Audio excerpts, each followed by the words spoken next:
able to talk to the people of Bonny. Bonny local government is one of the 23 local governments that make up Rivers State. Bonny local Exactly. government contributes maximally to the economy of not just Rivers State, but Nigeria. From the statistics we have, about ₦1 trillion is generated by Bonny local government for both the federal and state governments.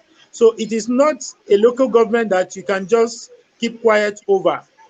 You know, the issue of the government keeping quiet for 1 month, the governor is not saying anything about it. The local government chairman is not saying anything about it because of concern. We think they should be up on their game. They should We speak up. They should we say what we it is they are doing yeah, Mr. Godwin, about this situation, about resolving this situation. we'll come back soon to the issue of River State government, but I'm interested again to know. I don't know from Christina Report, do you have a story on what really transpired in Baningo 1 month ago? What is the story behind the kidnap in the first place? Okay, what we know is that some hoodlums were called into that environment, alerted that there were dignitaries, whether the local government chairman, the House of Assembly member, and the chairman of the Bonny Employment Integrated Recruitment Center, and others we are specifically mentioned. We are yet to ascertain that.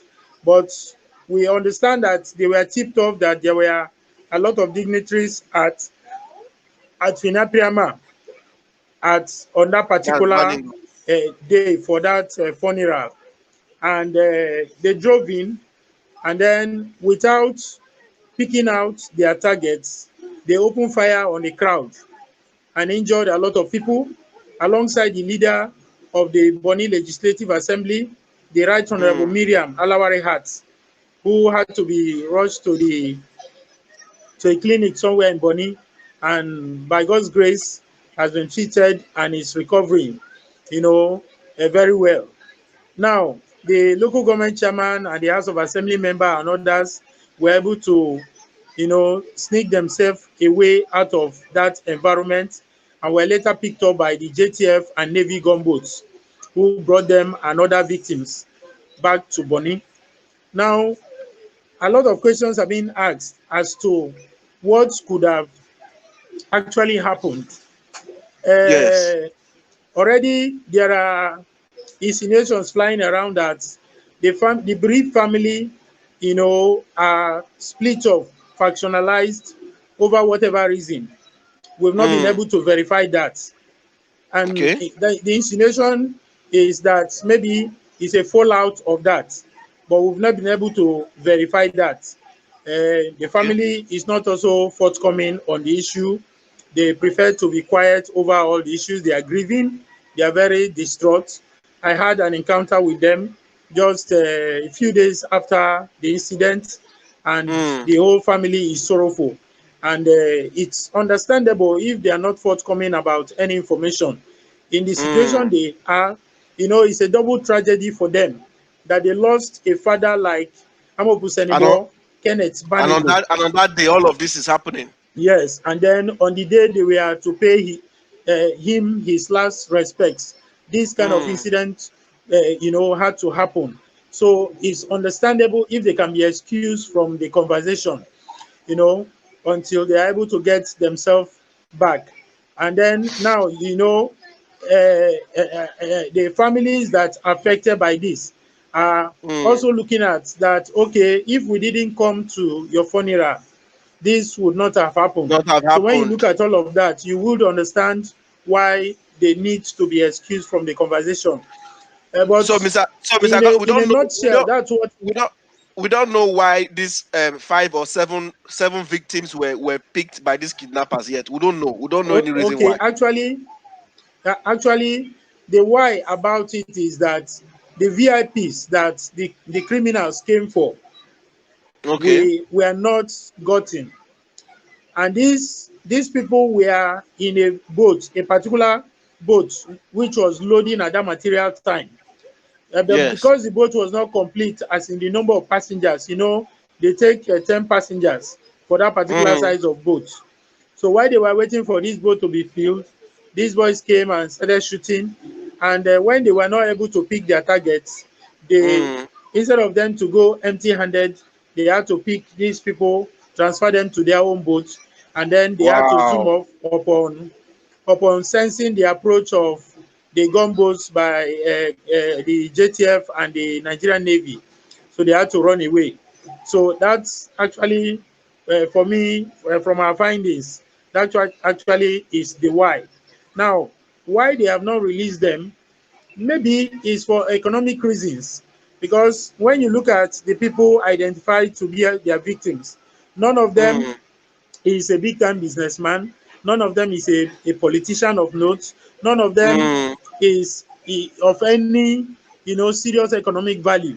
So maybe mm, they are holding on to them, drain the victim family psychologically, and then mm. stretch the narrative so much so that other stakeholders may want to step in and pay the ransom to get them out. So, but Okay, so I think that so is in my findings so far, just before the show, I am aware that just immediately after the attack, the House of Assembly member, the local government chairman, they have briefed the governor of what has happened. They have briefed His Majesty on what had happened at that time. But there's still yes, that's silence. correct. There's still silence up to now, and we saw the letter from the Chiefs Council that they have tried all possible means to reach the local government, and nothing is forthcoming. And then the River State government itself has been silent for over 1 month. It seems like Bonny is Okay, just detached from the whole River State when issues like this happen. okay. If I should respond to that, let me begin with the letter of the Chiefs Council. I think that was a needless letter. They are our fathers, revered, respected, honored fathers for that matter. I think they should, in their wisdom, in their celebrated legendary wisdom, Bonny Mm, Kingdom is one kingdom that is celebrated for the maximum wisdom the people of the kingdom exhibit when issues are at stake. And I think that the Bonny Chief Council should exercise a lot of restraint. That letter was a needless letter. If they made an effort to reach the local government chairman, who is their son, and he is not forthcoming, it is not something that should be put out in the public domain. The local government chairman, just like you have found out, we were also able to verify that the local government chairman, the representative of the Bonny people in the Rivers State House of Assembly, Honorable Abinye Pepo, and others have briefed His Majesty, the King, the amenable and natural ruler of Bonny, about what happened.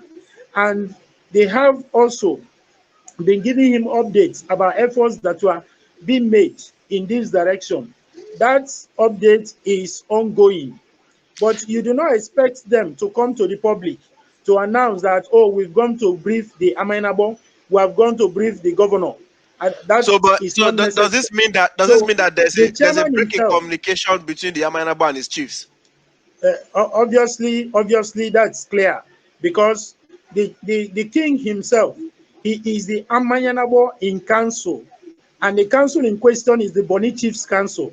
So we are advising, we are suggesting, we are saying, as their sons, as their children, that they should exercise a lot of restraint before bringing sensitive issues like this to the public. Coming to the public to say they've not been able to talk with the chairman. What is the public supposed to do about that? Is the public going to bring the chairman to them? He is their Mm, son. He is from the Rima family. The Rima family is a component of one of the houses represented in the Chiefs Council.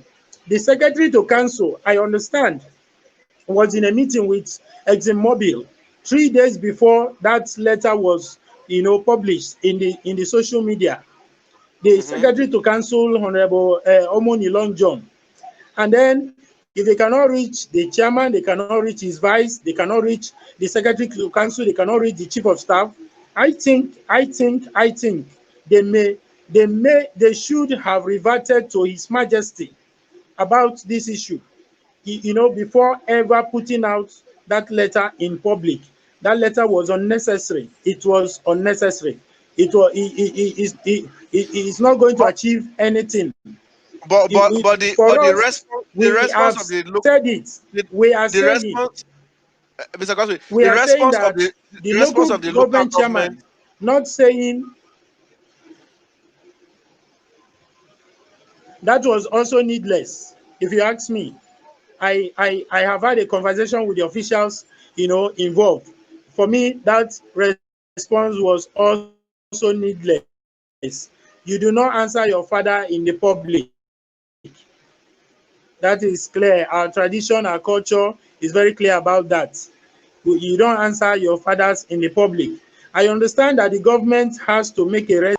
In a way, sometimes we apply some discretion about these things. We cannot quarrel in public. And especially when there are families being traumatized. Imagine 7 families reading those letters, the back and forth on social media. What emotional template was it supposed to create for them?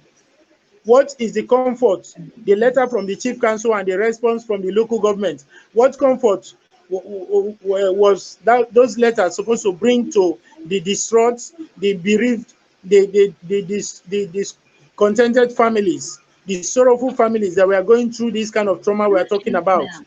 So for me, both letters were unnecessary. And I think I want to advise that going forward, we should be restrained about these things.